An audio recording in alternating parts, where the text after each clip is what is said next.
Hi, I'm Christie Ballantyne. I'm a cardiologist from Baylor College of Medicine and joining you here from the Cardiometabolic Health Congress in Boston.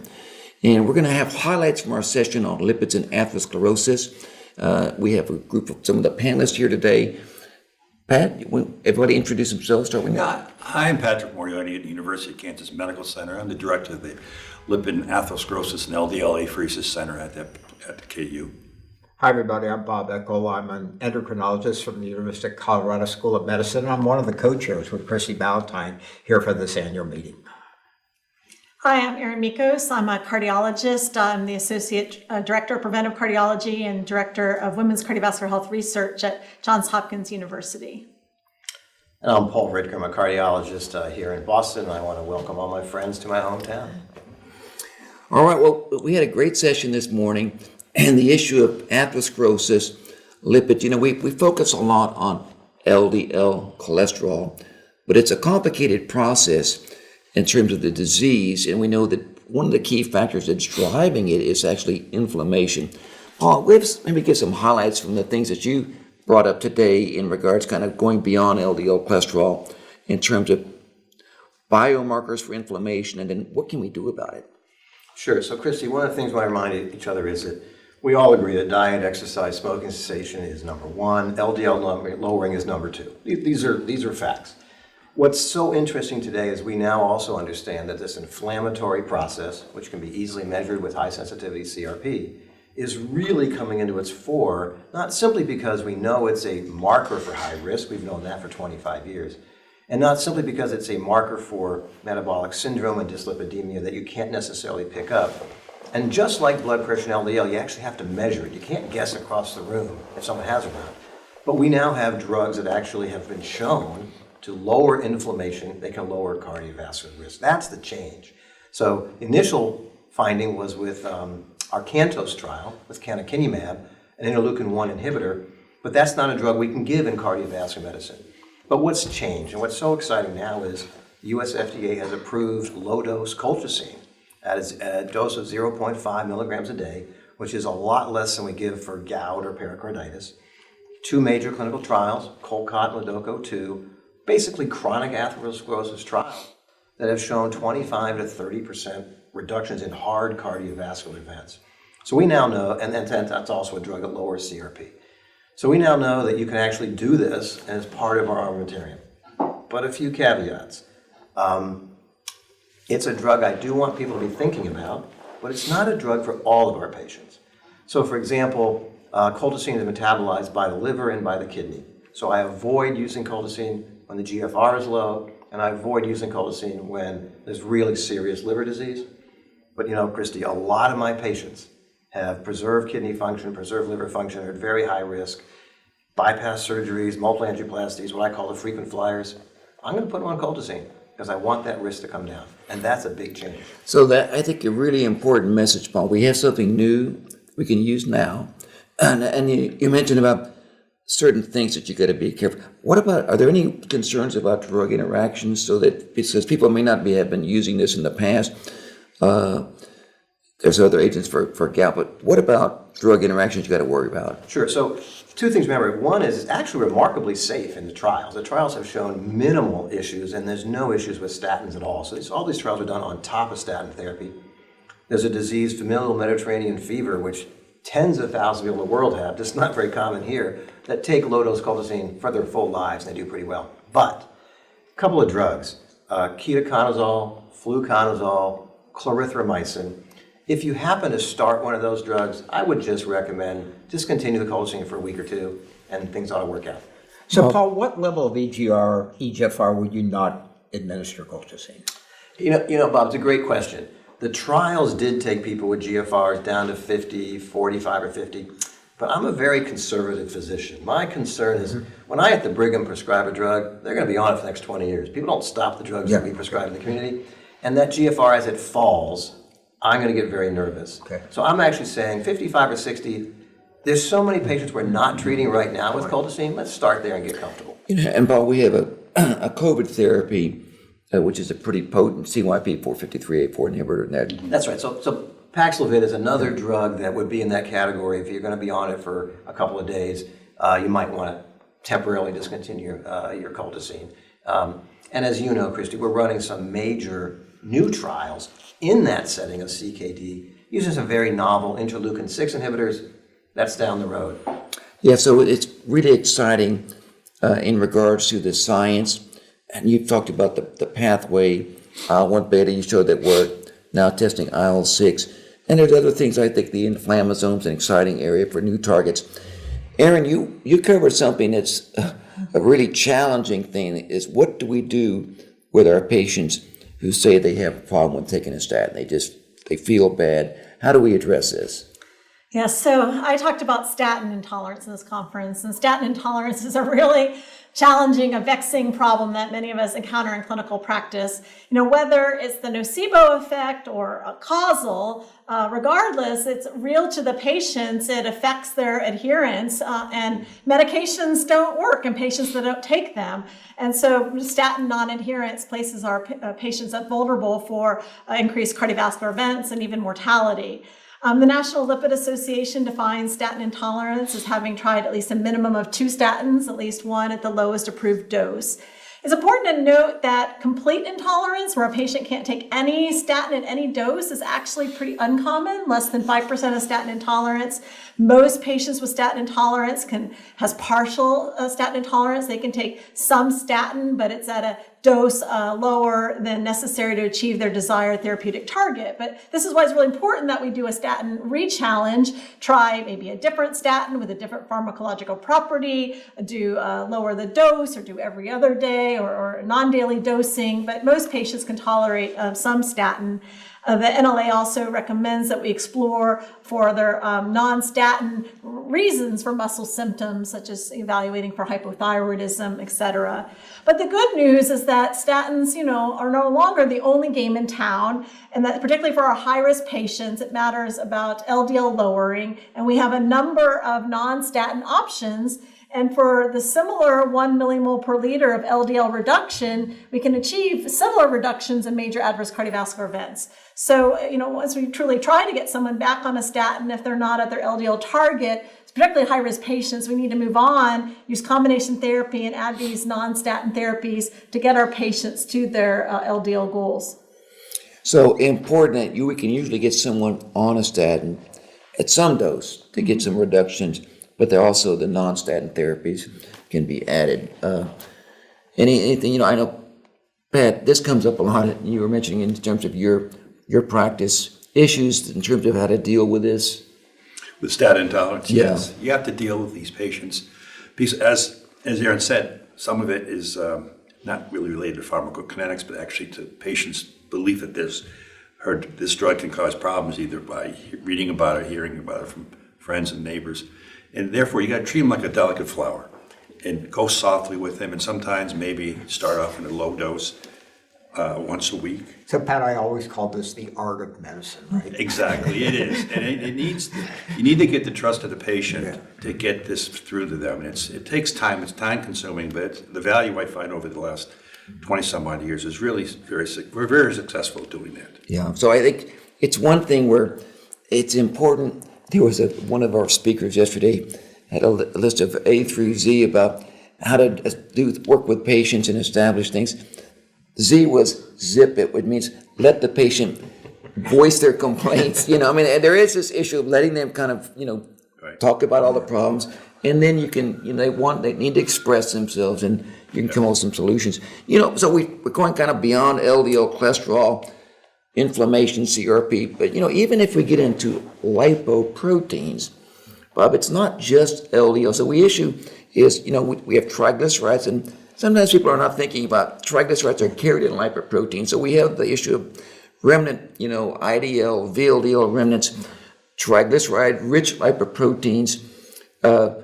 Some thoughts about that, and there's the cholesterol content of the lipoprotein versus the triglyceride, Well, Christy, you raise a very important point here. Triglycerides are routinely measured as part of a lipid panel. We've known about the association of hypertriglyceridemia with cardiovascular disease for 6 decades now.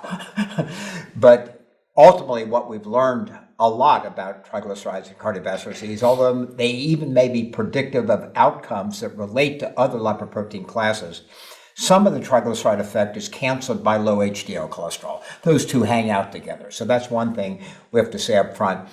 But we've learned from so many triglyceride-lowering trials now that lowering the triglycerides themselves have not been associated with benefit or outcomes. Many trials with fibrates have failed. Some omega-3 trials have failed, and the only one that showed benefit is reduce it. But there, the amount of triglyceride lowering did not relate to the benefit. So how can we conclude from this association of triglyceride elevations with cardiovascular disease?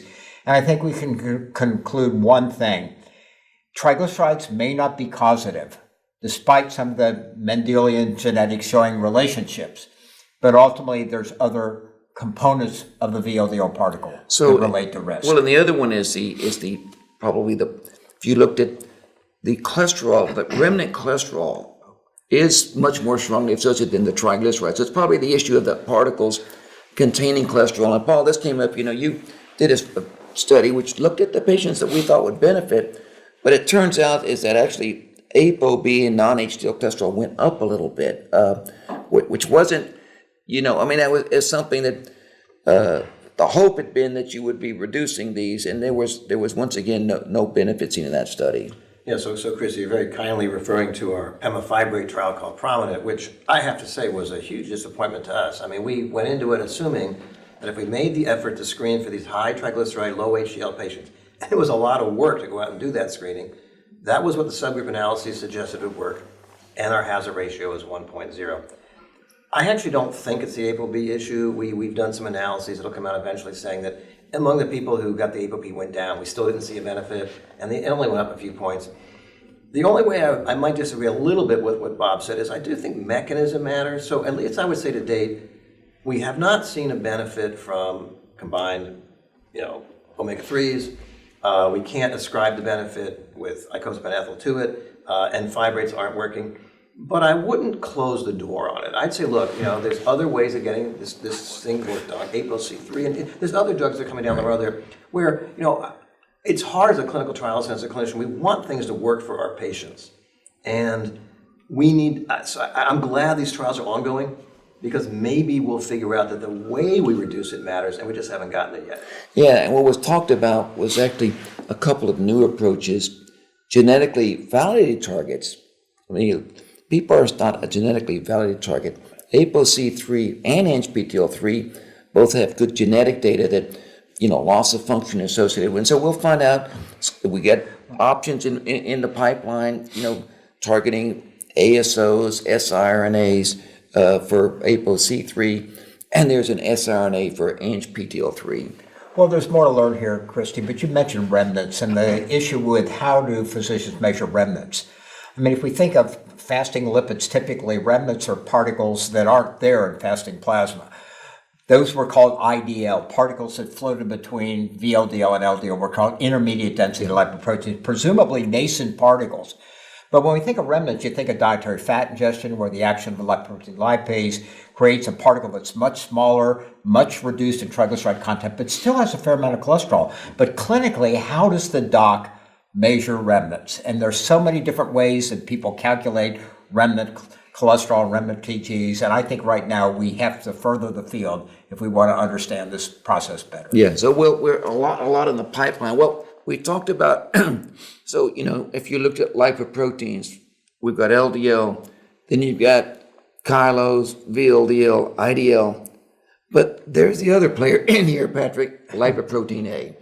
And that's really moved into focus now. And you want to update us a little bit about, LPA in terms of a measurement, and then but the other one is what's in the pipeline in terms of treatment. Yes, you're right about that. Lp(a) or lipoprotein A is a genetic factor, and it's an independent risk factor for cardiovascular disease. We've known about it since 1963, but really haven't gone anywhere in the sense of dealing with it. And remarkably, 20 to 30% of the world's population have an elevated Lp(a). Particularly African Americans are known to have a very elevated. And drugs have no effect on presently right now approved. PCSK9 inhibitors can have a modest effect. And the protein has a triple threat in the sense that it has LDL, so it can form plaque. It also has oxidized phospholipids and other inflammatory markers, so it can increase vascular inflammation.